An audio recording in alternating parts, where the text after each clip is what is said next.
है, समाज को बदलना है, तोड़ की राजनीति को ख़त्म करना है और यहाँ पे विकास की धारा को बहाना है। और कुछ मन में सोचा होगा आरा के लोगों के लिए? मन में तो बहुत कुछ सोचा हुआ है, बहुत कुछ सोचा हुआ पूर्ण नहीं होता है और हम लोगों को वादा भी नहीं करना है, जुमलेबाजी भी नहीं करना है, सिर्फ काम करना है। क्योंकि मैं भूतपूर्व सैनिक हूँ और मेरे सामने जो भी लगता है कि इस काम को करना चाहिए तो हर काम को करने में सक्षम। सभी लोग सर अपनी अपनी उपलब्धियां गिना रहे हैं। अभी आपके बगल से आवाज़ भी आ रही होगी, तमाम तरह के वादे किए जा रहे हैं। ये जुमलेबाजी में 2014 से हमने देखे हैं, बहुत सारे वादे हैं। इसमें तो ये भी उसमें इंक्लूड है जो कि हमारे सांसद महोदय जी हैं। आपका 100 आपका कहाँ चला गया स्मार्ट सिटी, आपके 2 करोड़ प्रत्येक वर्ष नौकरियाँ कहाँ चली गई।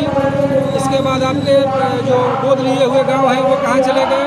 यहाँ पे भोजपुर जिला में 100 से ज़्यादा गांव हैं जहाँ की आज भी इनके 10 वर्ष तक सेवा देने के बाद जो ये लोग मैक पे और फोन पे लोग गरज रहा है, 10 वर्षों से ये जो सेवा कर रहे हैं, फिर भी 100 से ज़्यादा यहाँ का गांव है जहाँ की रोड रास्ता की व्यवस्था नहीं है। तो 10 वर्ष बहुत ज़्यादा होता है। यदि 1 वर्ष भी यदि हो और काम करने वाला आपका यदि मंशा हो तो यदि आपको काम मिलता है तो बहुत ज़्यादा है 5 वर्ष का। अपने तो 10 वर्षों में आप किसी गांव में नहीं गए, कहीं काम नहीं किए।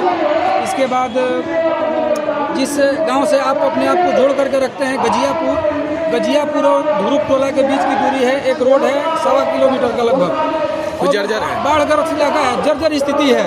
वहाँ के लोगों का 40 वर्षों से प्रतीक्षा है कि ऐसा कोई भी व्यक्ति आ जाए, कोई एक सांसद आ जाए, कोई विधायक आ जाए जो कि इस तरह का मतलब कि हमारे गाँव को जोड़े। क्योंकि जो गजियापुर में है वहाँ पर स्वास्थ्य केंद्र है और वो जो स्वास्थ्य केंद्र है बहुत सारे गाँवों को प्रभावित करता है। बढ़ारा क्षेत्र में बढ़ारा स्वास्थ्य केंद्र के बाद में गजियापुर का जो स्वास्थ्य केंद्र सबसे बड़ा है। और जो सीताराम सिंह मटसेप थे उनका कौन सा गाँव है, त्रिभुवानी सोहरा से लेकर के नथमपुर वगैरह तक के लोग, सारे लोग उस मतलब कि स्वास्थ्य केंद्र से गजियापुर से प्रभावित होते हैं। वहाँ का इतना जर्जर स्थिति है, वहाँ पे अभी डॉक्टर भी अवेलेबल नहीं है। मैं वहाँ पे गया हुआ था, बिल्डिंगें टूटी हुई हैं, बाउंड्री टूटा हुआ है, गेट नहीं है, वहाँ पे बहुत बुरा स्थिति है। तो जब आप जहाँ के रहने वाले हैं वहाँ का आपका स्थिति ठीक नहीं है।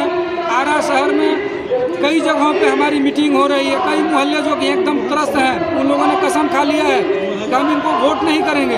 तो आप इस माइक से चिल्ला करके आप किसको आप सुनाना चाहते हैं? जबरदस्ती किसी को, लेकिन 2 टर्म की अगर बात किया तो फंड भी पूरा खर्च नहीं कर पाए। जी बिल्कुल, पिछले टर्म में 2014 से 2019 में इनका लगभग मेरे ख्याल से जो मेरे जानकारी में है करीब 12.5 करोड़ इनका जो ये है फंड वापस हो गया है। इसके बाद इस टर्म में भी इनका पूरा फंड लगभग 7 करोड़ है, ऐसा कुछ है, इनका फंड वापस जा रहा है।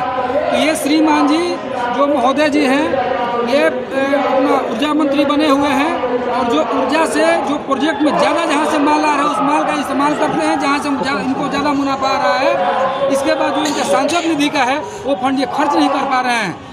सर एक बात और आ रहा है, यहाँ पर अगर पावर ग्रिड रहता है उस पावर ग्रिड का कुछ पैसा उस शहर के विकास में लगाया था, लेकिन पावर ग्रिड में क्या बेनिफिट हुआ आज तक किसी ने बता ही नहीं पाया। मेरा गांव दक्षिण कौना है, मेरे ही गांव में पावर ग्रिड है, तो हमसे ज़्यादा तो शायद ही आप लोग जान पाएंगे इस पावर ग्रिड के बारे में।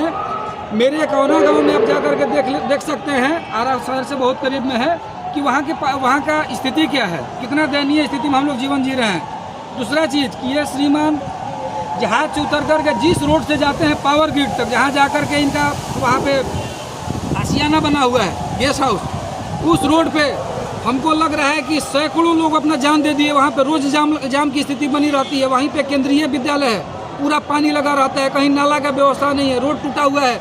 अभी भी आप लोग जाएंगे यदि तो जा कर के वहाँ की स्थिति आप देख सकते हैं। यदि मैं झूठ बोल रहा हूँ, अभी वहाँ पे जाम की स्थिति है। तो पावर ग्रिड जहाँ से आप मुनाफा कमा रहे हैं, जहाँ के आप मंत्री बने हुए हैं, वहाँ तक पहुँचने के लिए आपको सुविधा नहीं है। आप तो वो सायरन लगा कर गाड़ी में चल रहे हैं, लेकिन जो स्कूली बच्चे हैं, जो मरीज हैं, जो एम्बुलेंस हैं, वो किस तरह से अपना ज़िंदगी और जिनका रोज़मर्रा का ज़िंदगी है। आप तो महीना में 2 बार 3 बार 4 बार दिल्ली से आए, जहाज से उतरे और अपना प्रोटेक्शन लेकर के चल दिए वहीं सायरन बजाते हुए। लेकिन जिनके पास सायरन नहीं है, साइकिल में घंटी नहीं है, कई लोग तो मुख बधिर भी हैं, गूंगे भी हैं, वो कैसे वहाँ से पास करेंगे भाई?